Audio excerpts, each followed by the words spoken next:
Hello my fellow art nerds, and welcome to the stream highlights for 2-point perspective. We'll start off by drawing simple shapes, and then we'll learn about drawing backgrounds in 2-point perspective, and finally, we'll finish off by drawing a background of a palace garden. Instead of having one vanishing point, we're going to have two. So I'm going to draw one tick. So I'm going to have one tick, and I'm going to have another tick over here. Because we want our two ticks instead of having one, right? 1-point perspective, we only had 1 point going off. But with 2-point perspective, we have 2 points. Another thing that I said with 1-point perspective is you want to draw, your square first, and then you can bring the other sides down. That's not what you do with 2-point perspective, right? Instead, you're going to choose one edge of your cube, right? If I draw one edge from above, right, I'm going to bring back these edges back towards both vanishing points this time, right? So now we have two sides that go that way. I'm going to choose another edge. I'm gonna pick out where my other edges are gonna go. And from those corners, I'm gonna bring them back to the vanishing point once again. Now, if I just outline this, and now we have our 2-point perspective cube. Let's do one from below. All right, so again, like I mentioned, we want to choose one edge first, then have the tops of that edge go back towards our vanishing points. Then we can choose the other edges, and then from the tops of those edges, whichever perspective it's going from, right? If it's above, you'll see it from you'll see the bottom of the cube. If it's from below, you'll see the top of the cube. Right? You can bring those edges back and then complete the cube. And another thing I should mention, this 2-point perspective will only work if it is within the range of these 2 points. Let's say that I have an edge that is directly on top of the horizon line.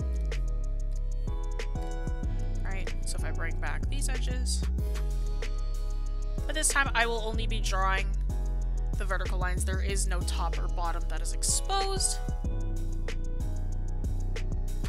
So let's do a pyramid. Pretty much the same as last time, we gotta start by drawing a square in perspective, right? So I'm gonna start from the bottom this time.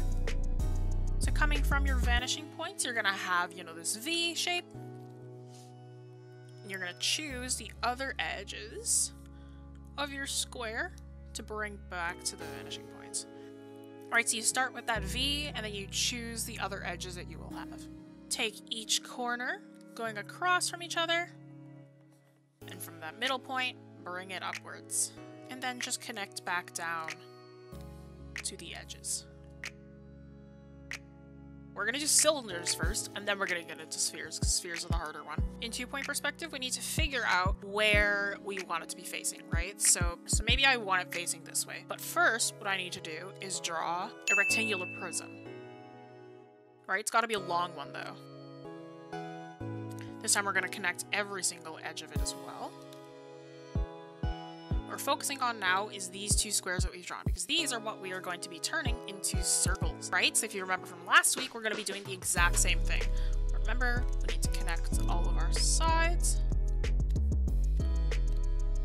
Right, so we have like this asterisk, we need the star, our diagonal lines, we want to cut them into thirds, and then from there we can draw our circles, right? We want them to touch the edges of our vertical and horizontal lines, and we want them to touch the thirds of the diagonal lines that we've drawn in. From the top of the vertical line that we've created within each of these cylinders is the line that we have to bring back towards the perspective, the vanishing points, right? So we know where our curves will start and stop. Right, so from here, what I can do is draw in my circle. At the top, we go back towards this other circle. Right, so now we have our cylinder. With the sphere, first what we have to do is we want to draw our square in perspective. We need to draw 2, but they need to intersect with one another. So we need to draw our first square. Our second one, however, has to intersect with this first one, and it has to be directly in the middle. So we gotta connect our corners together. So from this point, we need to draw another edge going straight up and down. Then bring it back to our vanishing points once again. And connect the edges of this one as well. Right, so right now, what we kind of have, I'm going to draw it off to the side again, just a little bit clearer. What we have right now is one square going like this, and another square going like this. Right, it's kind of like we got two pieces of paper, it's almost like we're making a plus sign. But these squares cannot remain as squares, they must be turned into circles. So, just like before, cut these into thirds, and draw in your circle. Right, so now we have our two spheres, these points that I've drawn here. So this would be the very top of the sphere, this would be the bottom, this would be the side of one edge, this would be the side of the other edge. Right, so from there, on the outsides of all the edges, we have to connect them. And you'll look at me and go, Jessie, why didn't you just draw a circle? Because this just looks like a circle. Well, now what you can do is with this, you can identify the exact top and bottom, is we know how to curve patterns around the sphere by doing this. And we have this way, above. And this is also a perfect curve around our sphere. Right, for this perspective. The other side of it would be right here. The other side of this one would be going back here. Right, so that's a sphere in perspective. Poll said that we would be drawing a palace garden, so that's what I will be doing in 2-point perspective. But that means I will also have to talk a little bit about how to draw a background in 2-point perspective. 2-point backgrounds. PPs are usually not on the canvas, tend to be off of it. Allows for no warping. Warping is when drawn objects are too far or close to the vanishing points. Right, so let me do a very, very quick example of what warping is. It gets very, very pulled down here, right? This is starting to get really, really pulled, and that's super, super warped. Generally, you don't want this, right? You don't want anything to be super warped. But yeah, and if you didn't know, our growing community is filled with tons of art nerds, and we art nerds have to stick together. Be sure to check out the links in our social media in the description below, and check out our website for our class offerings, because we're not just a YouTube channel, we are an art school. So let's start with drawing this garden background. And what I'm going to do is actually draw myself a new canvas. Horizon line is going to be up near the top this time, so it looks like we're looking down onto the whole thing. So I'm going to have it like it's the entrance to this palace, right? So what I'm going to do is I'm going to start by laying down foundations for like statues and stuff.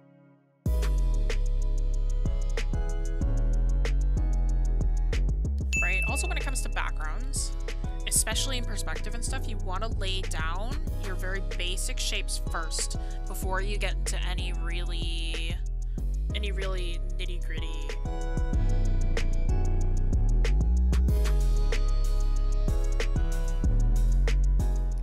Right, so I'm gonna have to draw the palace steps. Now, especially when it comes to perspective, I tend to use a lot of layers. So I'm gonna switch to doing another layer in a different color, because now I'm going to draw some stairs. Now, stairs are really, really weird. I know that people tend to struggle with them. I struggle with them. Stairs are really just a lot of prisms.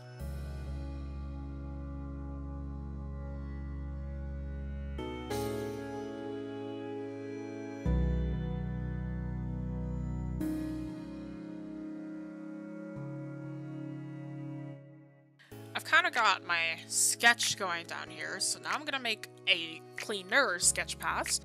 So I'm cleaning up a lot of what I've drawn in, but I'm also adding some extra details that I did not add in initially.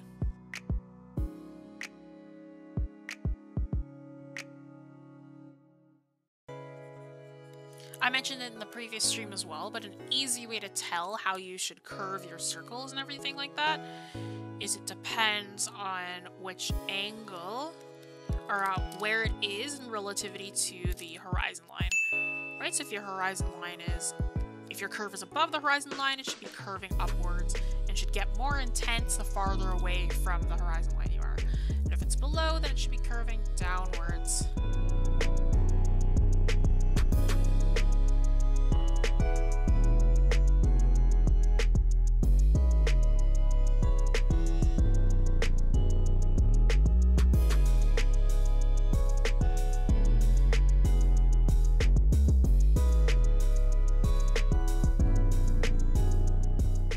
Drawing things that are curved, right? And it has like a stripe pattern around it. When it's closer to the edges, like this, when you get closer to the middle, the spaces between each of those edges or ridges will get wider.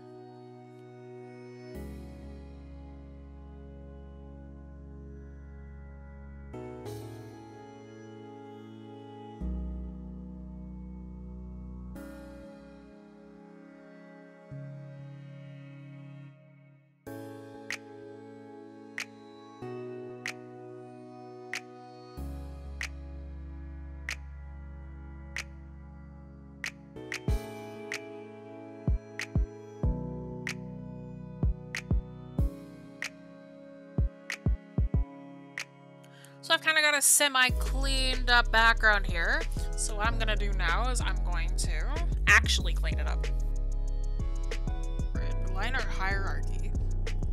Right, it's how you choose your line thickness depending on what you want your eyes to draw towards. Right, so generally, stuff that's farther in the background or details and stuff like that, you want your lines to be very thin. And stuff that's closer to the forefront or that you want the viewer to pay attention to, those tend to be quite thick.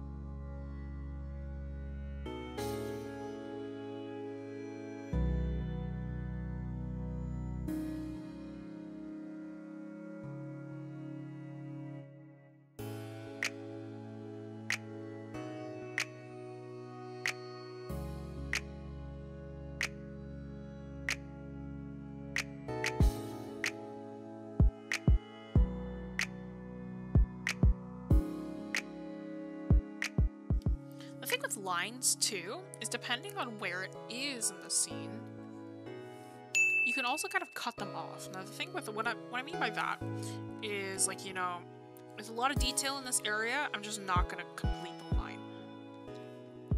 Right? I kind of leave gaps between the lines so it doesn't get too busy.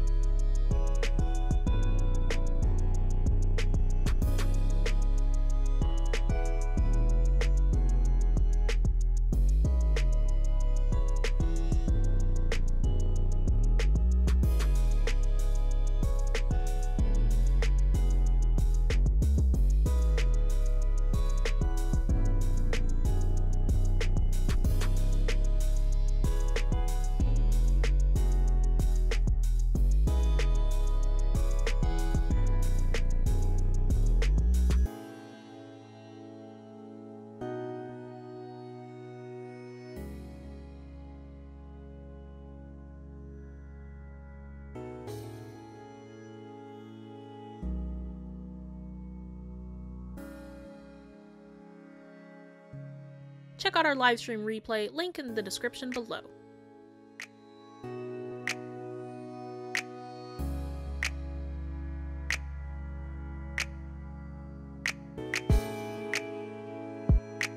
If you liked what you saw, be sure to hit that like button and subscribe so you never miss an upload. Join our art community with the links down below. If you'd like to support the channel and the creation of free arts education, become a member on Patreon for working files, behind-the-scenes posts, and discounts on our class offerings. If you enjoyed this video, here's a couple other videos you can check out next.